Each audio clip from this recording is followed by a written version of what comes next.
1735, Pine Barrens, New Jersey.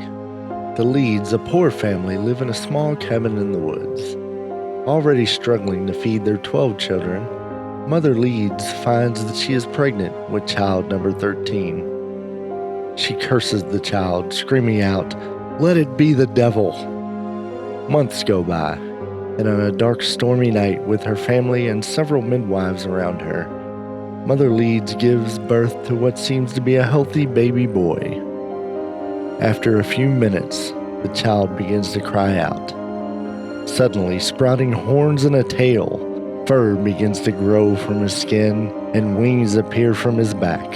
His eyes burn with a fiery red glow. The child begins to fly around the room and lets out loud screeches, finally flying up the chimney and disappearing into the Pine Barrens. Could this be the reason for the many disappearances and killings of both humans and animals in the area over the past almost 300 years? If you find yourself amongst the pines of rural New Jersey and you hear strange howls, screams, or cries, be careful, because it just might be the Jersey Devil.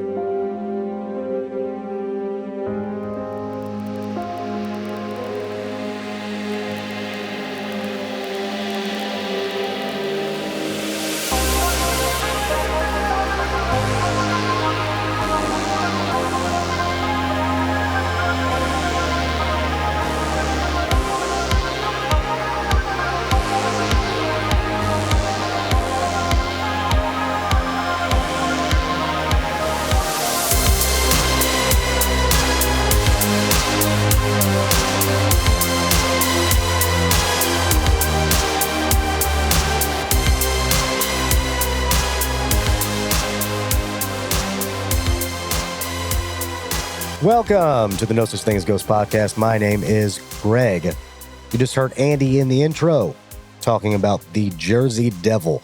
If you haven't listened to the show before, I'm a hardline skeptic. Andy, how would you describe yourself? I just think this is really cool. All right. Well, tell me more about this Jersey Devil. The Jersey Devil, also known as the Leeds Devil. Leeds, playing off the family we heard of in the intro. Oh, okay. I thought we were going across the pond. We will. Stay tuned. Okay. No, Jersey Devil, all across New Jersey, Pennsylvania, taking up that whole area. There's been this legend for hundreds of years, different sightings. The story I told gives it the name, the Leeds Devil. It's supposedly from that family. Is it a descendant? Is it multiple descendants? Who knows? It has various descriptions. Tell me those, because I would like to know what this Jersey Devil is. So, sometimes detailed with the body of a kangaroo.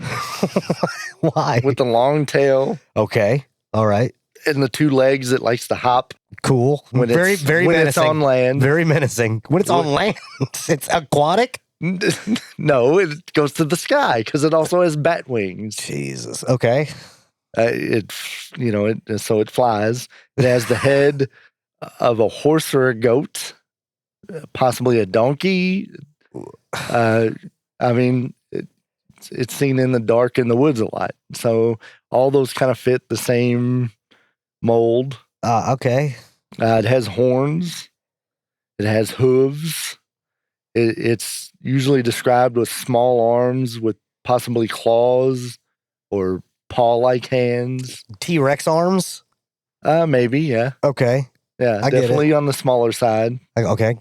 And bright red eyes, whether it's reflective or they glow, depends on the description. This is a big hodgepodge of animals slapped together. And that is the key to it. It is described as multiple things in one. It can move pretty quickly, whether it's running or flying. It has a high-pitched, blood-curdling scream. Okay. So it definitely stands out in the Pine Barrens of New Jersey. Are you familiar with this area? No. Okay. So it's forested, mostly pines. There is other fauna that grows. It's a sandy surface. Oh, okay. It's a large area spanning throughout New Jersey that isn't really inhabited. Okay. So it's just a large forested area. So usually it's campers or hunters, someone like that will encounter it. Although it has been encountered in the bigger cities in the area across New Jersey and even into Philadelphia, New York, the surrounding areas.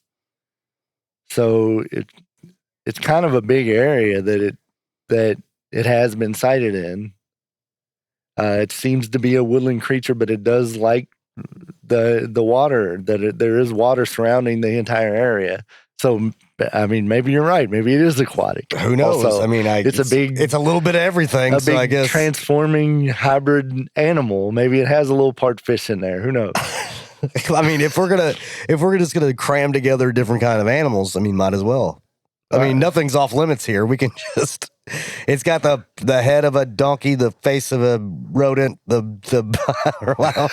I don't know. A little bit of everything. Just a little bit of everything. We have a large amount of sightings over the years here, culminating in 1909. The January 16th kicks off the biggest week of reported sightings of the creature. Wait, what? Every year? It's sporadic. Like Okay. It's reported off and on through the hundreds of years. Like it's a common folk tale in the area. Okay. So it's passed down for generations. We're 1909. We're skipping almost 200 years there to get to there. But that's the biggest week, January 16th. It's a big celebration. It's a big coming out party for the Jersey Devil. Okay. So yeah. It kicks off.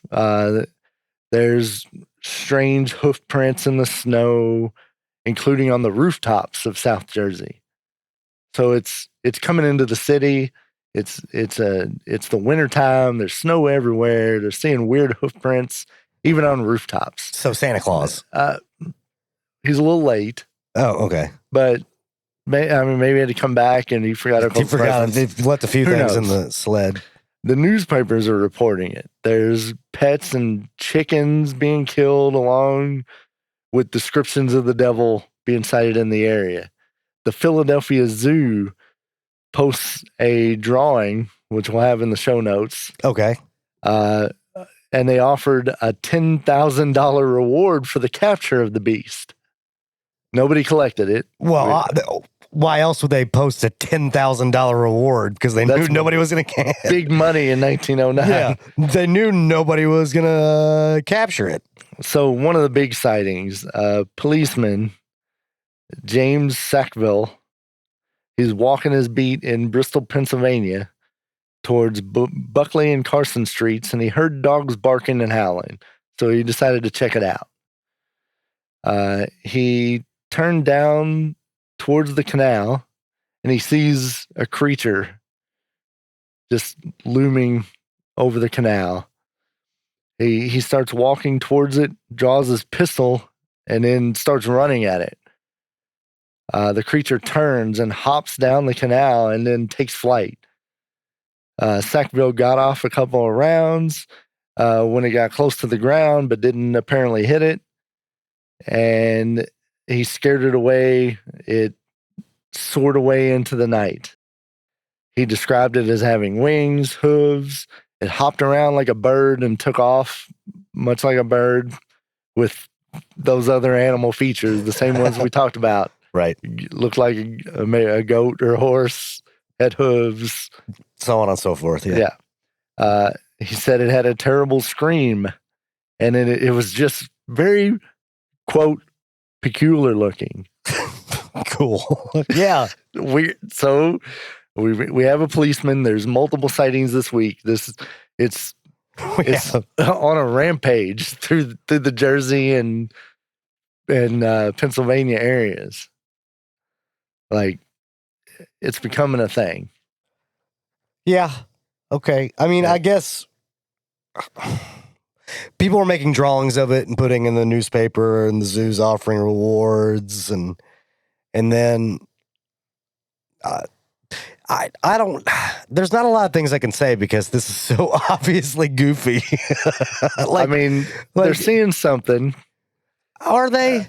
Well, you always say Is that it- stuff. You're always saying, well, somebody is seeing something. There's sightings all the way from Philadelphia to Camden, New Jersey. Can I say something? real quick? No, go ahead. I don't care. I don't care what the sightings are. You can't. People are seeing things. You always say that thing like, well, somebody saw something. Maybe they didn't see anything. Is that ever a possibility that, no, they saw nothing? Because this is something that people don't see because it's obviously not real. Could it be people making up stories based on one person's description? Could it be the folklore of the area and people are like, oh, we need attention to it? It's awfully weird that there were so many sightings within a week span with the same description. Within the week span of them publishing a picture of it in the newspaper. But there were sightings before the publishing of the picture. I get it, but they probably really exploded after the newspaper put a picture out, then everybody knew what the picture was, and they described it the same way, and then the zoo gets in on the fun. That's the reason why they were going $10,000 to give us a Jersey Devil, because they knew nobody was going to capture Jersey Devil because he's so elusive. No, because it's not real. I know some of it is because you're not trying to discount anything. So many people see. What exactly did they see? They didn't see anything. They were just making up stories. So you're saying it could be mass hysteria? I don't think it's mass hysteria. I don't think it's everybody. Just a bunch of people lying. Yeah. It's a whole lot of people lying, and then maybe a small percentage of people who have a habit of seeing things that don't exist. Just because somebody says just because there is an account and there's an eyewitness account of something, that the eyewitness doesn't mean, I don't care what the profession is, how upstanding of a citizen they are, what their education level is. I try to give you a little bit more respectable. I know eyewitnesses. I get it, but it doesn't matter who they are. It does not matter because everybody is capable of just. Everyone is capable of being a little bit crazy and lying. Or crazy or mistaken identification. Right. We'll talk about that. There's other things it could be. You've got to, and people too that are susceptible to these kind of things it might be something more innocent. They see something, this guy pulls out his firearm and starts to shoot at it. You know, that could have been it could have been anything other than that, and his brain is forcing him to go. Maybe he was tired. Maybe it was or a long it just didn't night happen. on the beat. Or the most likely thing is it didn't happen. His story never happened. And just because somebody gives somebody an account of something means nothing. It's just something that somebody said. Okay, well let's move on to some more. This one you're gonna enjoy. I'm sure. It's a notable sighting. Okay. We're gonna talk about some history again. Oh, I love it. Go. I know you love it when I bring up past empires and regimes. Ooh. I know we've talked about some that are not very popular in past episodes. Let's talk about Napoleon. Okay, cool. Let's go. You're familiar with him? Yeah. Are you familiar with his brother, Joseph Bonaparte? No. Okay, well, he was the king of Naples from 1806 to 1808, and the king of Spain from 1808 to 1813. Cool. Due to his brother and the power that he rose to, Napoleon had appointed him to these positions. Some things happened, and he got exiled. This is sounding a little bit familiar, but go ahead. Yeah, sure. So he got kicked out of eventually all of Europe, had to come to America. Okay. Settled a couple times, New York and Philly. Just finally settles in Bordenton, New Jersey. Okay. In 1820. Okay. So, his family is gone. They're still in Europe. He's all over here all alone. He buys himself an estate. And one day he's hunting alone in the woods. And he saw some strange tracks, and he decided to follow them. He described them as horse or donkey tracks, but it was walking on two legs. It obviously did not have four prints together. It was a two-legged animal that looked like the tracks of a horse or a donkey. He followed them until they ended abruptly. And he stopped and he's looking around, investigating. Where could it have gone? Did he lose the trail? And he's standing there a few minutes and he hears this strange hissing noise behind him. When he turns around, he comes face to face with something he's never seen before. It had a long neck, wings, legs like a crane, and hooves.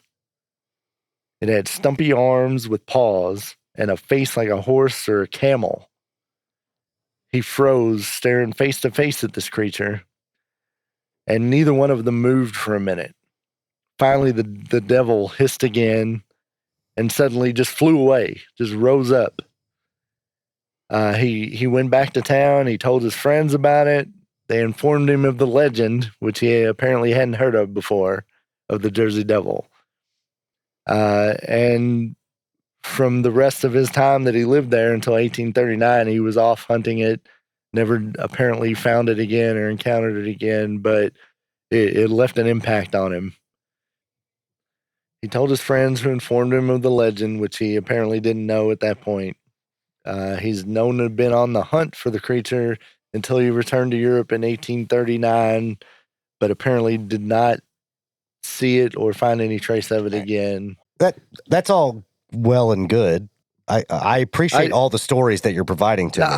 I'm not claiming this is evidence of the creature. No. I'm just I like to connect a little bit of this to history. I appreciate you telling me this story. That's all well and good. Like this person, like Joseph Bonaparte's account, but it doesn't make it any more factual. No, I'm not saying this proves it by any means. That doesn't, just because he's related to Napoleon doesn't make it more factual. I just like to bring a little bit of history into these. Like, I find it interesting when someone of somewhat of importance, notoriety, agrees with these things and has seen these things. Who's to say he's not as crazy as Bill Bullabush from Kecksburg? Good old Bill Bullabush. We love that man. Love that man. Like, don't know anything about him. We don't know if he's crazy. We don't know if Joseph Bonaparte is crazy. We don't know what they saw or what they didn't see. But you brought up you bring up something interesting, which with talking about Bullabush and his sighting, and if you listen to that episode, you could, it's if you listen to that episode, I definitely said, oh, something crashed, right? Something fell to the earth and landed there. I didn't really dispute that. The Jersey Devil, it doesn't seem like something there. It's outside of the realm of possibility. And something falling to the earth and this is a little bit different. Definitely very different. This could be something that there's a tale that was told in the area. For whatever reason, this story came to be believed by the locals. And then things are seen. Could it be mistaken identity? Let's talk about some of the things that maybe are natural occurrences that it could be. Well, one thing that people that are believers like me are going to hear repeatedly, you're going to love this animal by the time we're done, is the sandhill crane.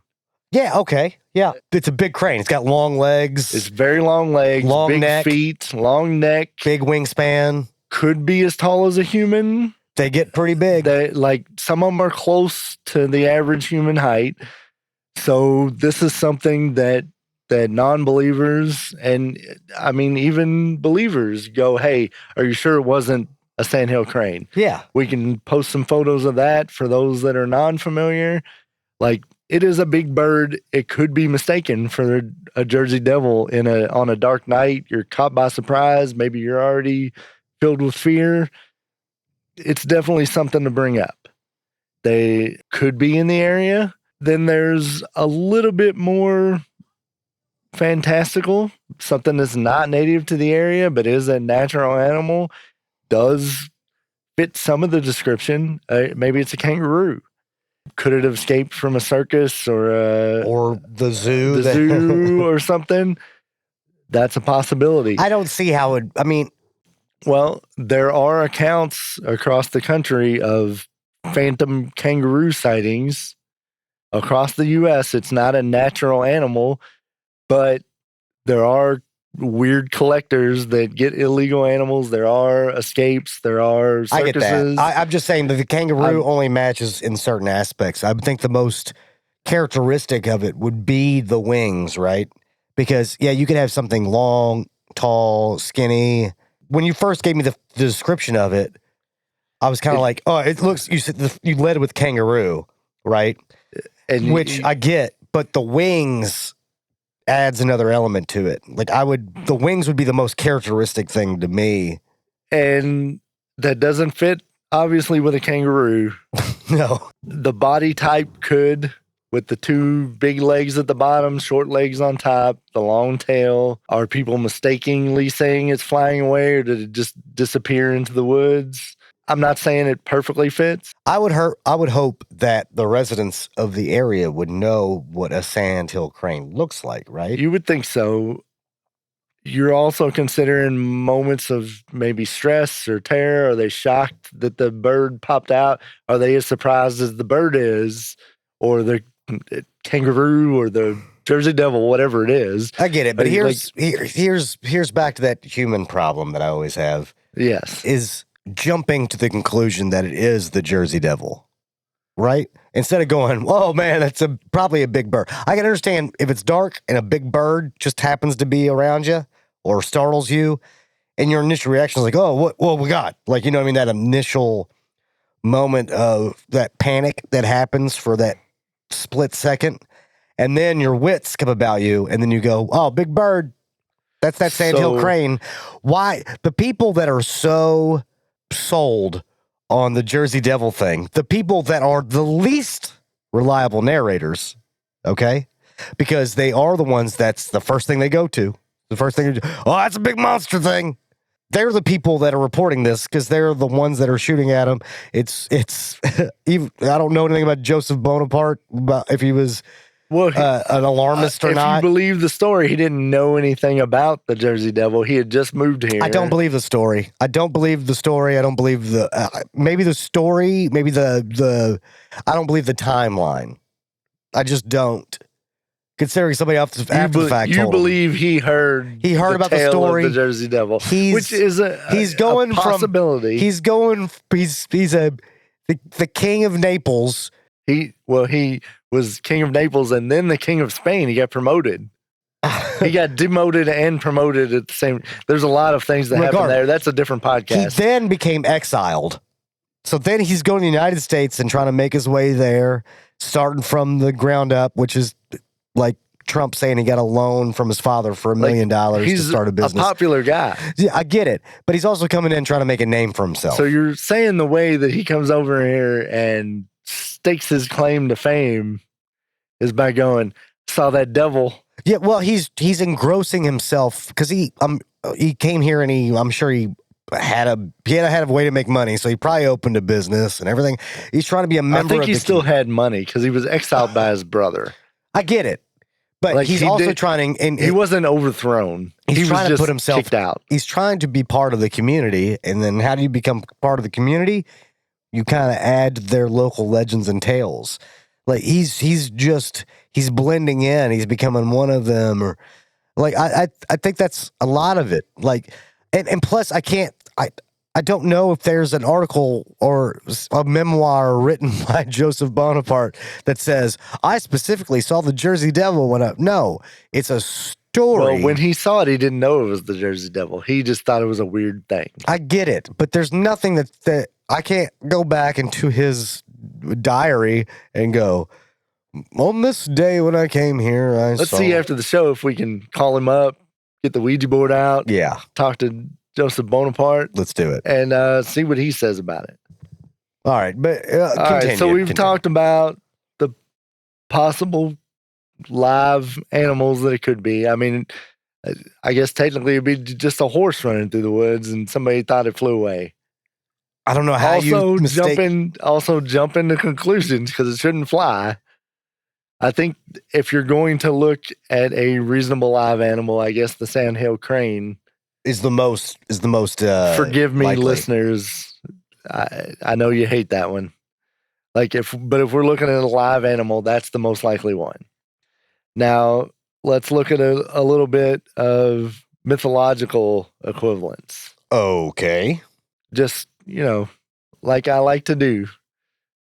Touch upon some things that have across the globe that might have some that have no connection comparisons, but then we make some tenuous connections. I think some of these have some good connections. I'll be the judge of that. I know you will. You're going to judge harshly. Let's go to Scottish folklore first. The Kelpie. It's a shape-shifting spirit that inhabits lochs. What? It is a black horse-like creature able to adapt to human form, possibly even retaining the hooves when it's in human form, because we don't want it to, be able to just completely. No, you got to have something to tell it be apart. A human imposter. You got to go, oh, that's weird. You got hooves, bud. Yeah. So, and of course, the most famous of these, which you might not pick up the connection just by the normal folklore of it, Nessie. I knew that was coming up. Nessie is. You want to know why I knew that was Kelpie. coming up? Is because as soon as you said you went from shape shifting, which means it could be anything. Number one. So we took the most easy route, and then you said it inhabits lochs. And then I was like, oh, he's going to tell me that the Loch Ness Monster is actually, there's a shape-shifting horse creature. But if you go to Scottish folklore, almost every loch has a legend associated with it, with a Kelpie. I get it. I'm just saying, it's horse-shaped. It's horse. A possible horse creature. It's not. I mean, okay, yeah, go ahead. It is. No, it's 100% a horse creature. It's not real. It's a legend, but that's multiple cultures that have across the globe. How convenient. Okay. The next one I'm assuming you've heard of is a chimera. Yes. It's a Greek creature, a monstrous fire-breathing hybrid. It's composed of different animal parts. Usually it's depicted as a lion yeah, with the head of a goat protruding from its back. Not identical, but no, similar. It has a tail. Yep. And possibly other creatures mixed in there, depending on whose tail. Chimera has become just a description of a hybrid creature. A mess of animals shoved together. So similar, not exactly the same. The wyvern. Oh, a dragon. It's an English creature. It's like a big. It's a dragon, basically. Yeah, it's a dragon. It's not actually a full-blown dragon. It's usually depicted as smaller, and it's more a 2 legs, snaky-like. It's more snake-like. Yeah. So this one kind of fits closer to what we're talking about with the Jersey Devil. You got the big legs in the back, not necessarily depicted with small legs or arms in the front. Wings, big long tail. Could be a horse head. A dragon. I've never seen a wyvern. I mean, a dragon, when you picture one, has kind of a horse-like head. Okay. But here's the problem. Can I say what the problem is? Dragons aren't real either. Loch Ness Monster isn't real. Chimeras aren't real. You're offending a lot of people. Right? I don't care. Because you're telling me all these things that it relates to, which are all also folklore. That are also legends that come from different cultures folklore, stories. Yes. All stories and make-believe can't support other stories and make-believe. But I can't have fiction supporting fiction. The fact that people say they saw things. I don't care. From different cultures. I don't care. Across different lands, means across nothing. Seas. These are not similar creatures either. These are not similar creatures. They are very similar. They're hybrid creatures. That means nothing. It doesn't take a creative human mind to go, what happens if you shoved a bunch of animals together? That's nothing. Just because stories are similar. And some of them are very similar descriptions. Maybe not exact, but it's coming from different cultures. You are trying to find patterns in places there are no patterns. You're trying to find discounting patterns in the patterns I'm displaying. No, it's obvious that these things are not the same. You're saying the differences, they are very similar. There's, by the way, the wyvern, however you say it. I don't know how exactly to pronounce it. That will be important. So we're gonna come back to that. Okay. So we're gonna look at Das Buch der Natur, the Book of Nature. The Book of Nature. Okay. Very good. It's easy. Medieval Latin compendium of science. It was translated into German in the 14th century. Okay. Pictures, drawings in this book. I'm already. Of various hybrid creatures. This will also be in the show notes. Okay. So everybody can look at this. One of them, if you look in the top corner, looks very much like a horse with 2 legs and wings. So another description of a similar creature. Now, the other creatures are also various hybrids of things.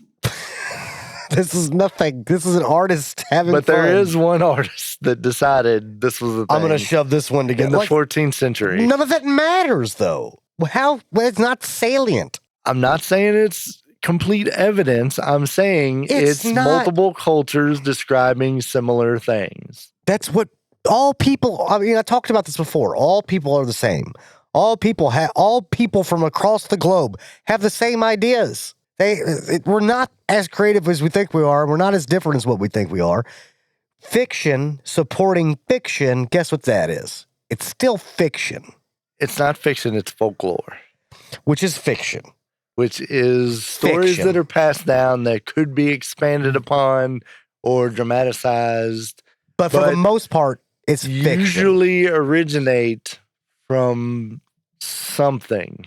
Fiction. I will grant you that most of the folklore that has been passed down has been elaborated upon or changed significantly, but there is usually something that it comes from. It comes from something, but it usually doesn't come from actually seeing a scary monster. It usually comes from a place of explaining why things happen. You know what I mean? This is not on the same level as this folklore, but like if you look at the cautionary tales or like the nursery rhyme stuff, or you talk about the big bad wolf, right? Little Red Riding Hood, right? It's not a real story. It's a real big wolf didn't dress up as grandma and trick. Like, none of that stuff really happened, but it's trying to give you lessons, right? Or or a story's trying to explain why something happens or how to keep something from happening. It's not about, you can't take the story and go, oh man, there must have been a wolf that ate a grandma and then dressed up like her. You can't go, well, that supports werewolves, because that doesn't make any sense. It's a tale to teach you something. It's not a tale to prove that horse-faced kangaroos with bat wings and hooves existed. I'm also going to say that maybe you didn't find evidence of werewolves because they turned back into humans, and so you found human remains. I'm going to edit that out. I thought that was very funny. Why would you edit that out? No, I'm going to leave that in there. I was saying I'm going to edit that out just to add to the joke. Okay. I'm going to leave that in there. I was getting very upset because I really wanted to say that. No, I'm going to leave the whole thing in there, including me saying I'm going to edit that out. Okay. Yeah. All right. So we've talked about... I might leave that whole part in. Like this entire thing. Me being upset about you editing out. Cool.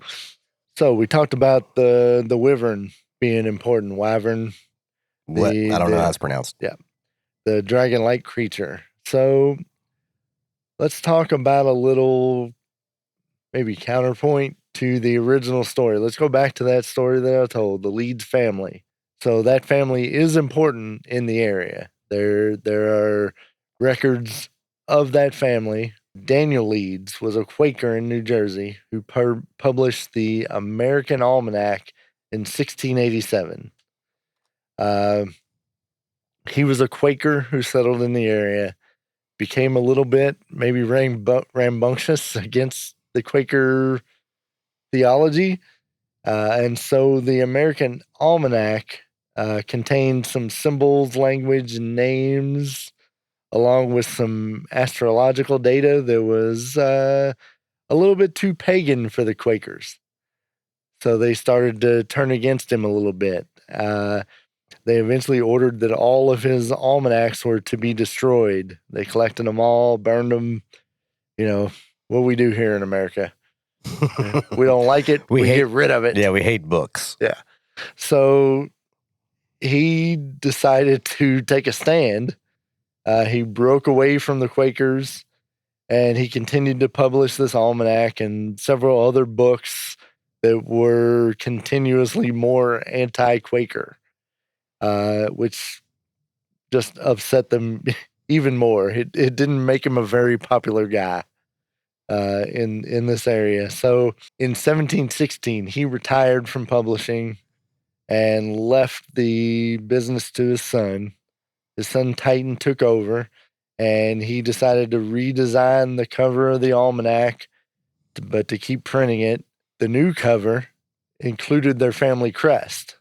Here's where that's important. Their family crest included the wyvern. Okay. So it's basically a circle of this dragon-like creature, this demon-like creature, this devil-like creature. You see where I'm going with this? Yeah, I get it. So Titan, then he continued to publish for a while, and he became in this little feud with another almanac publisher who you might know. He's a very famous American, Benjamin Franklin. Benjamin Franklin, yeah. Yeah. So this guy, Benjamin Franklin, who is famous for many things, but he published the Poor Richard's Almanac. Yes. And he decided one day he wanted to get rid of the competition. So he targeted Titan. He predicted when Titan's death would be in one of these Poor Richard's Almanacs. Unfortunately for him, the date passed and Titan lived. But Franklin decided to twist that. And he called him out. He said, well, Titan actually died. And that's his ghost or a demon. It's impersonating him.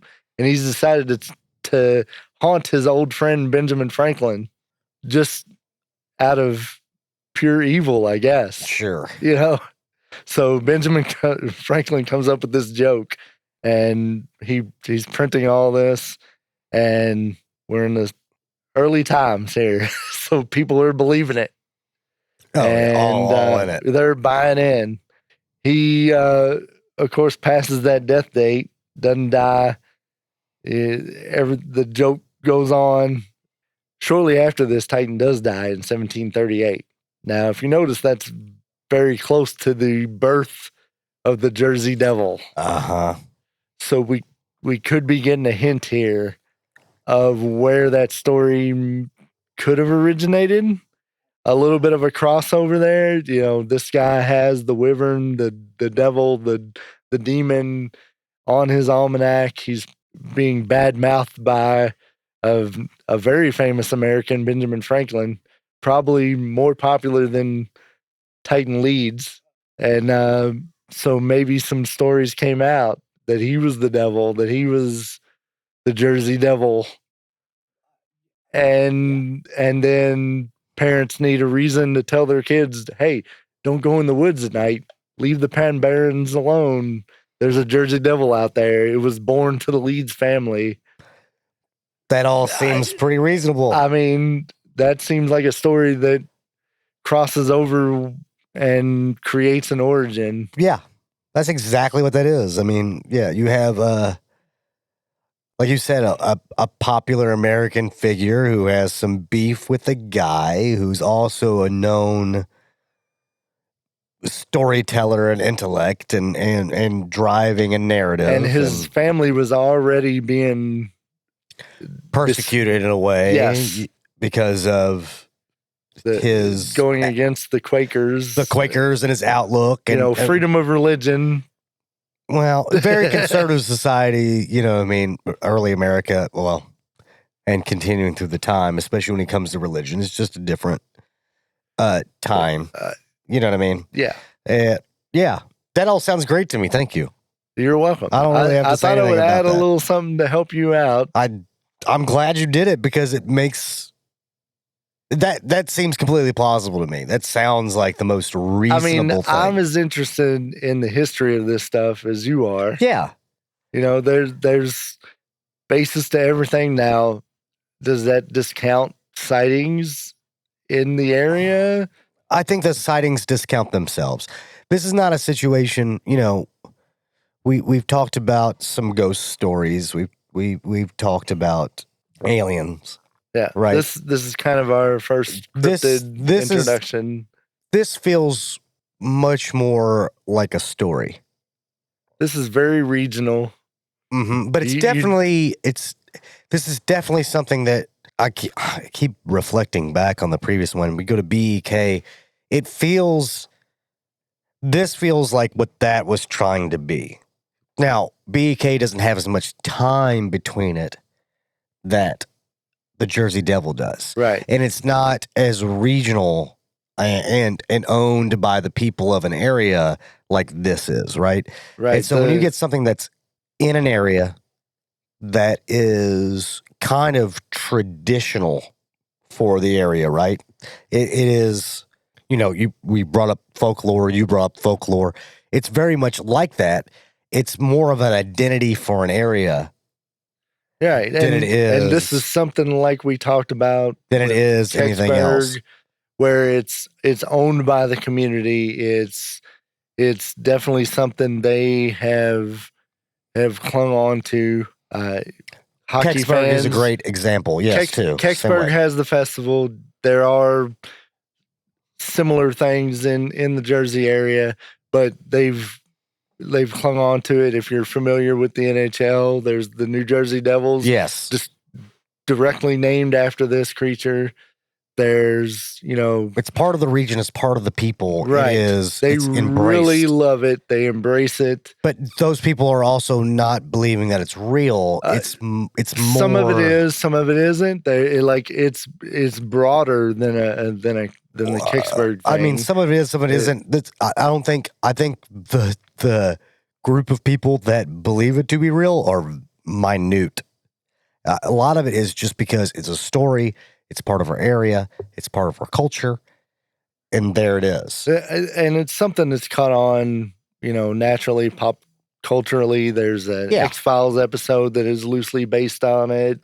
There's, movies that reference it.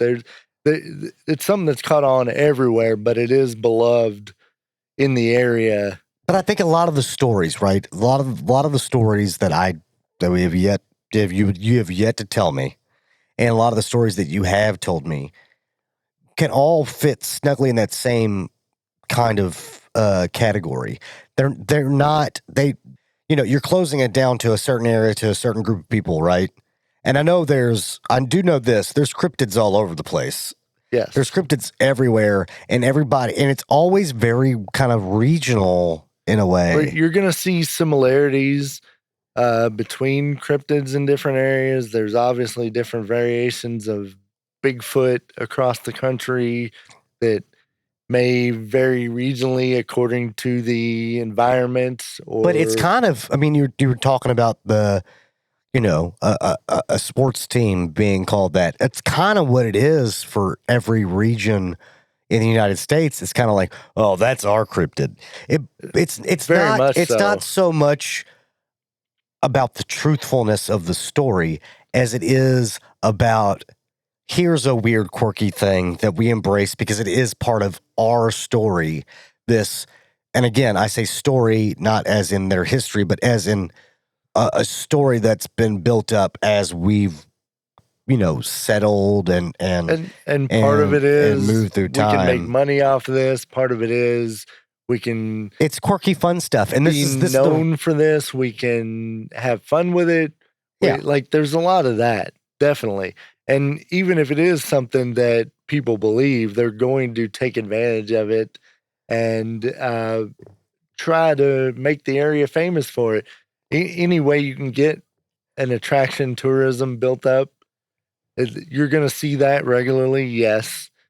But there are similarities between a lot of them. Well, I know, but that's because that's the way stories work too. Because as a story is told one place, it starts to spread to another place. You have people that move and transplant just because they're similar. But I'm sure in a way they are. It is part of the mindset of being a human being. You're going to But you got people that are going to be moving to other areas. They're going to be taking these stories with them, and then people hear these stories. Then people create their own story around it for their area.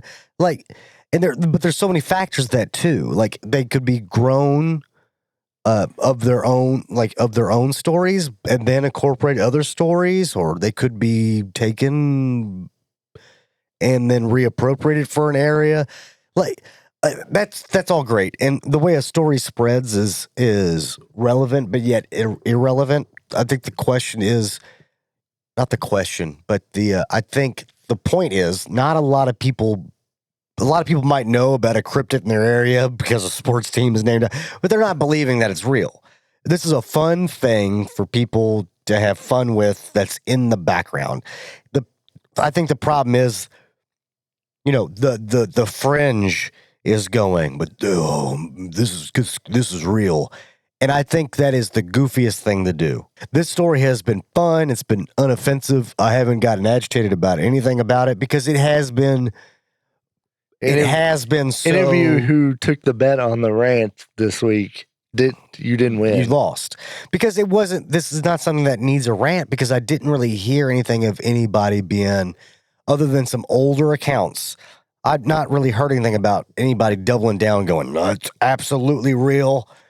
And it's kind of just, it's a folklore, it's a fairy tale, it's a fun story for people in this one is a bit of a fun one. I will give you that. I'm not saying I discredit anybody's account. And there might be people that go out and look for it, but I feel inside, I feel like people are going out and looking for it for fun. It's not a thing that reasonable people are expecting to find because they kind of know that it's not real, but they're having fun with the story, with the history of it. And I think that's great. That sounds like a fun adventure just to kind of go and do that. I have no problem with that, but I know, and I would hope that most people would know that that's not real, and that's fine. But the story in itself, I would encourage you, good enough. If you believe in this stuff, to continue to believe. It's a fun thing to do. It's a fun thing to believe in. If it's real, it's real. If it's not, it's not. There's no reason to leave it that open-ended. I think there is. But this, hey, as much as you course corrected me on going, I have to be open-minded about these things and everything else, right? I can course correct to say, while most of the time we are not going to have an answer, or we're not going to be able to disprove a lot of stuff, it's obvious that this is storytelling over years and years and years and years. Definitely a lot of convoluted I don't think it's a problem, even from your perspective as somebody who is I am not open to these things. Any sighting of anything. I don't understand. Maybe it's not all the same thing. Maybe it's crossovers.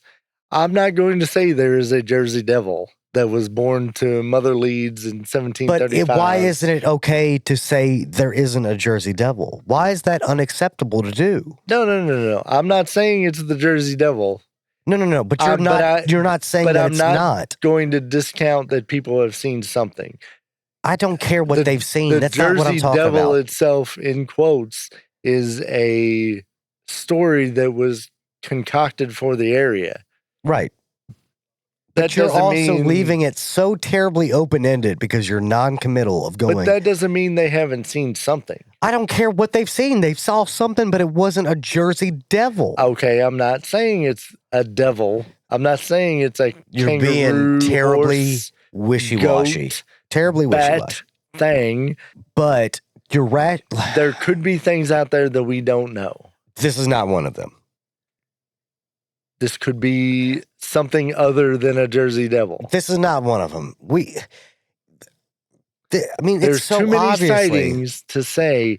And if you correlate from New Jersey to Washington to New England to Louisiana, I take it all back. Things are being seen everywhere. This story, I think, informs or gives us a good outlook for all the other stories and how stories work and how people, and I think not maliciously, I don't know how many times I have to say that, but through all the episodes we've done so far, not maliciously, but adding to the story, adding to the narrative, to add to the legend, not for notoriety, not for fame, not for anything. And it very well could be on a lot of these. I get it. But this right here is the prime example of how these things happen. We cannot, and I would stress that we will not go just because somebody has seen something. There's no reason to say that you can't discount it because you can. We can. I'm not saying I discount or accept every story. What I'm saying is there's too many sightings across the world. It does not matter. To say that there is nothing being cited that is not unexplainable. No. Can some of them be explained? Yes. Can they all be narrowed down to one thing? Is everybody in New Jersey seeing a Jersey Devil? No, I'm not saying that. But you're saying that some people have. Some people could have seen something. I'm not saying it's a Jersey Devil. I'm not saying it's a hybrid chimera creature.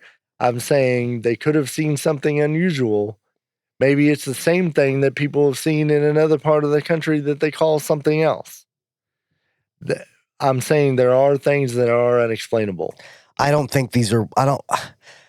But you're leaving it open for the possibility of something that is a kangaroo with wings. I'm just saying that you can't. I don't think you can't discount everything because of one regional story being fanatical.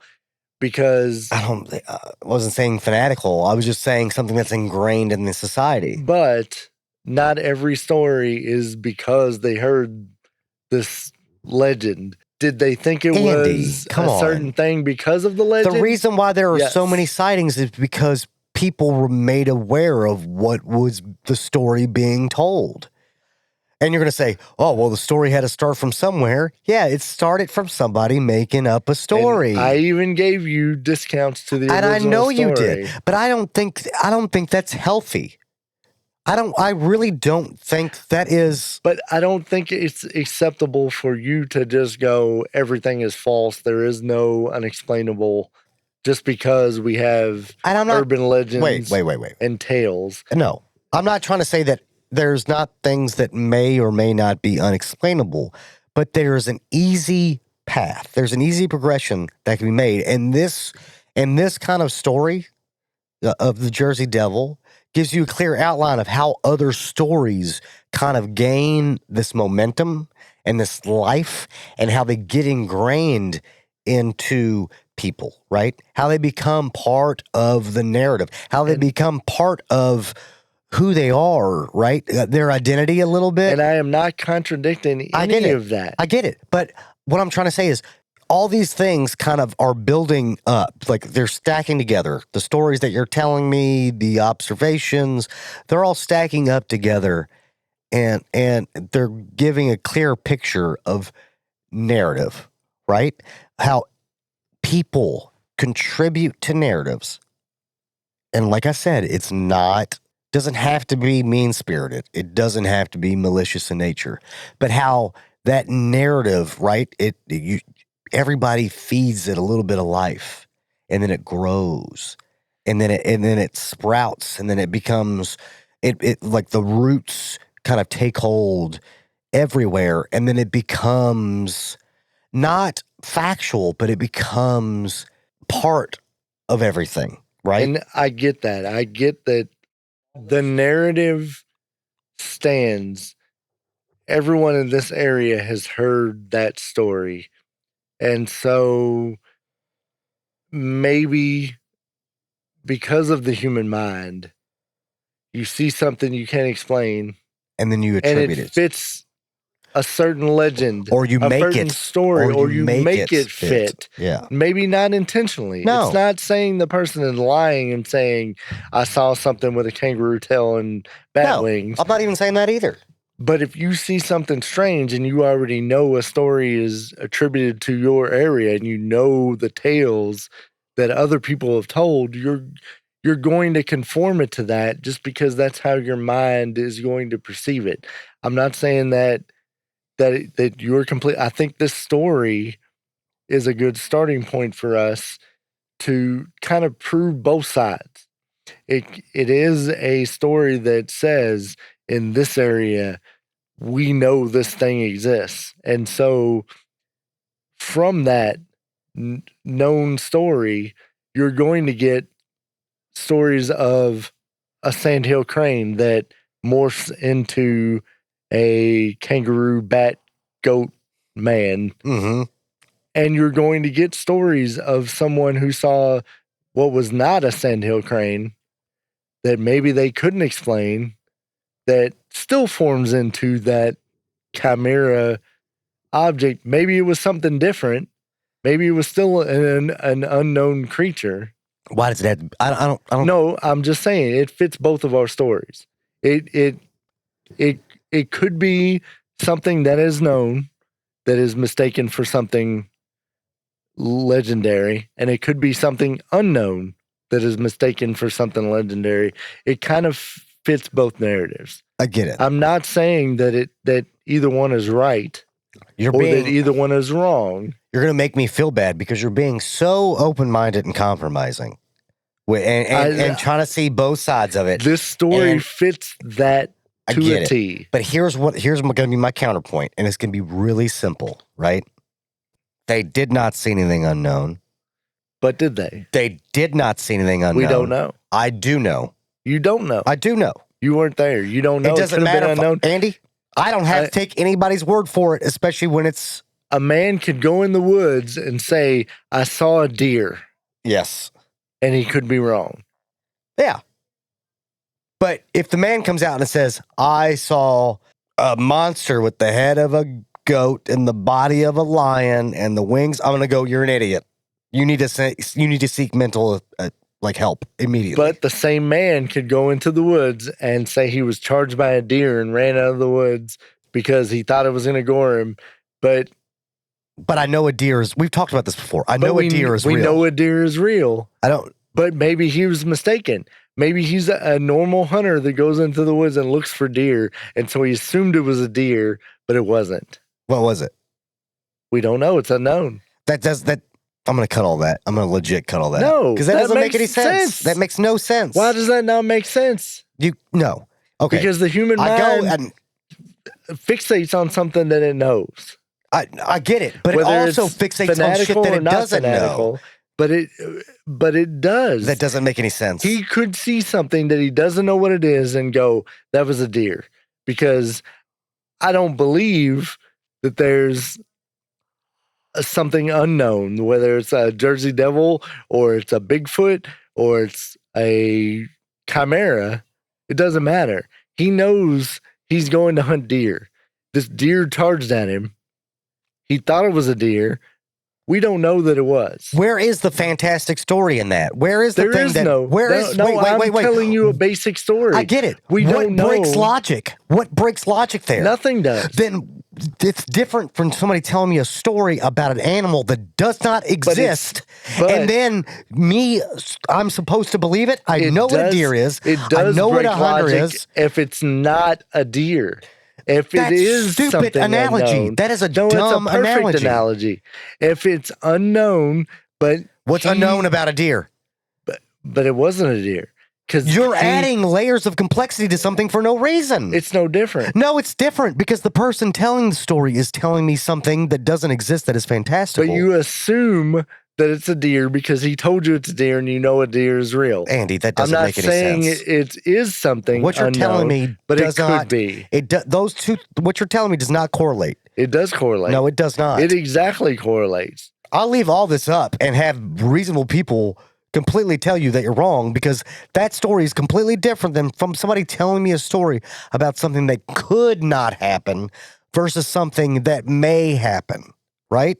A deer may charge me if I'm in the woods hunting. Correct. But an animal an that unknown does not creature match anything in the continental United States and has not been discussed. And there's no reason that it would exist, and we don't have any record of it actually existing. And then somebody puts together an amalgamation of different animals for shits and giggles and then goes, I saw that. I have no reason to believe that person versus a likely scenario and the most unlikely scenario.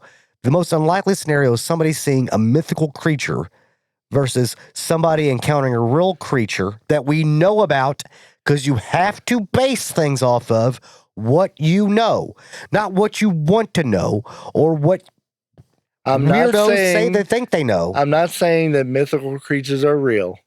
You're trying to give me an argument. What I'm saying is, if a hunter goes into the woods, let's give it something even more compatible. If a hunter goes into the woods, he knows what a bear looks like. He gets charged by something that is large, hairy, running on 2 feet. Yeah. And he tells me I was charged by a bear. Okay. You naturally are going to believe that he thinks it's a bear. Yeah. But could it not be a Bigfoot? A Bigfoot is described as a bipedal, hairy, large mammal. Can I ask you a question?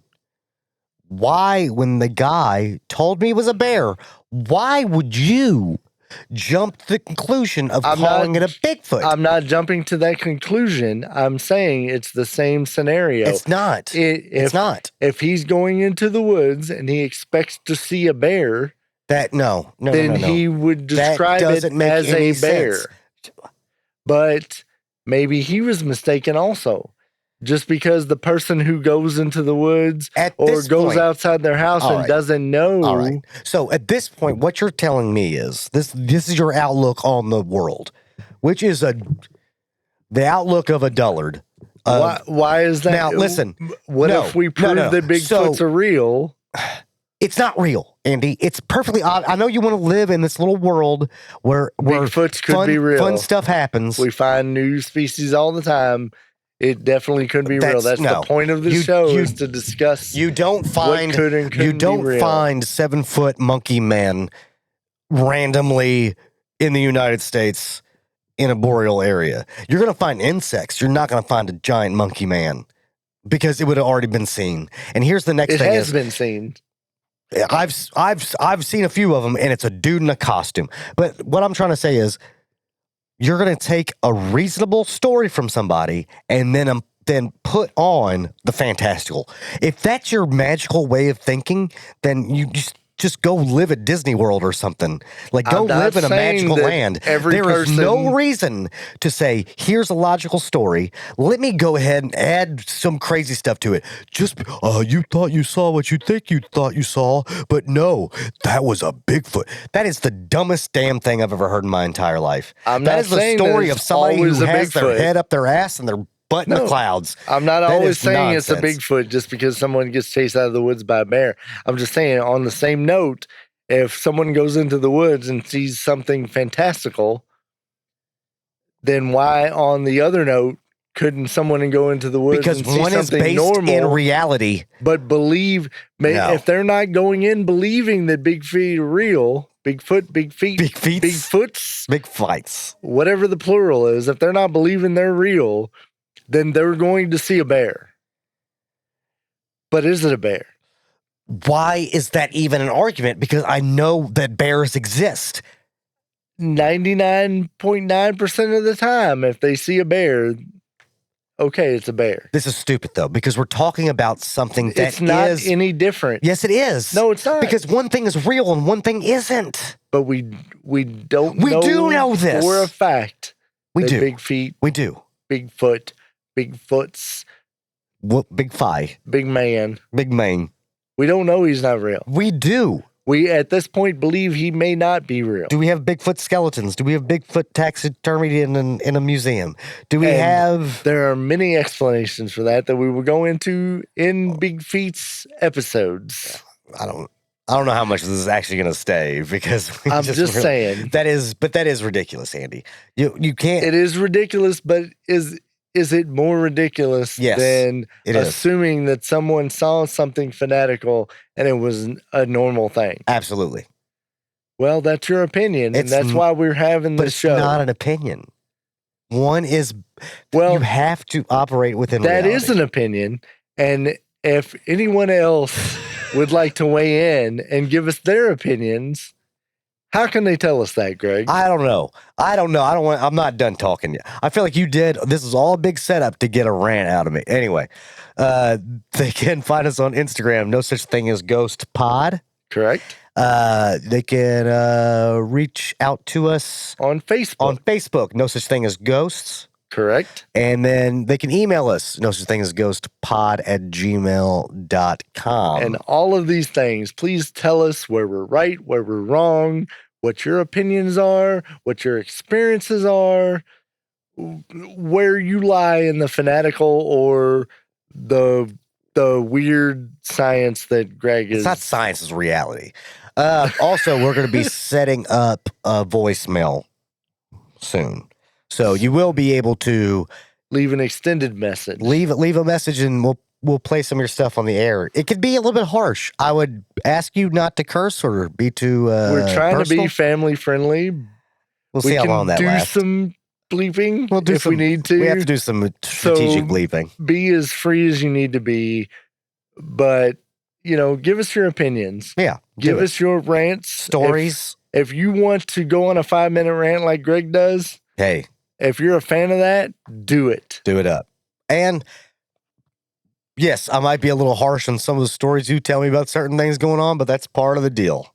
And I will be as respectful as possible. I'll poke the holes, and Andy will probably believe everything you say. If you think I'm too reasonable, if I'm too exaggerated on my beliefs, I think he's just too accepting. Yes, on these things. Let me know. We want to hear from you as much. We're gonna have some fan based episodes. Yeah, and we can't promise we're gonna play everything on the air. No. We can't promise that we're gonna apply to everything, but we will what we can. We will what works for the show. Also, go on iTunes, leave a rating and review. If it's not 5 stars, what, Andy? We don't want it. We don't want it. And I think that about does it for this episode, correct? So we'll see you next time.